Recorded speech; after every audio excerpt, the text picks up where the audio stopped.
મોરબી મહાનગરપાલિકા દ્વારા શહેરના માર્ગોને ખુલ્લા કરવા માટે હાથ ધરવામાં આવેલા વિશેષ અભિયાન અંતર્ગત આજે વાવડી ચોકડીથી વાવડી ગામ સુધીના રસ્તા પર મોટા પાયે ડિમોલેશન હાથ ધરવામાં આવ્યું હતું।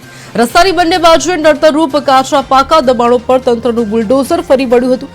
મહાપાલિકાની ટીમ દ્વારા જેસીબીની મદદથી રોડ સાઈડમાં બનાવવામાં આવેલી દિવાલો, કાચી ઓરડીઓ અને અન્ય દબાણોને તોડી પાડી રસ્તો ખુલ્લો કરવામાં આવ્યો હતો।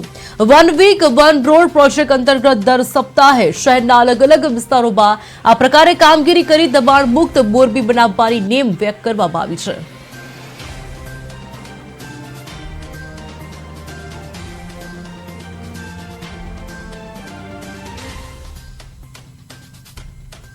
વન વીક વન રોડ અંતર્ગત આજે વાવડી ચોકડીથી વાવડી ગામ સુધીનો જે આરએનબી હસ્તકનો રોડ હતો એ કોર્પોરેશનને સોંપવામાં આવેલો હતો। એની પહોળાઈ 18 મીટર છે। 18 મીટરની પહોળાઈમાં આવતા જેટલા પણ દબાણો હતા એ દબાણો દૂર કરવા માટે 1 મહિના અગાઉ નોટિસ આપવામાં આવેલી હતી। છેલ્લી નોટિસ 11મી તારીખે આપેલી હતી। કેટલાક લોકો દ્વારા સ્વેચ્છાએ દબાણો દૂર કરી દીધેલા છે। તે દબાણો દૂર નથી થયા। એ કાચા પાકા દબાણો દૂર કરવાની કાર્યવાહી અત્યારે ચાલુ છે।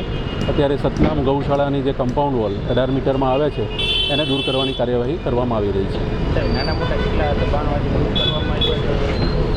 ટોટલી અહીંયા 50 જેટલા ઈસમોને દબાણ દૂર કરવા માટે નોટિસ આપેલી હતી।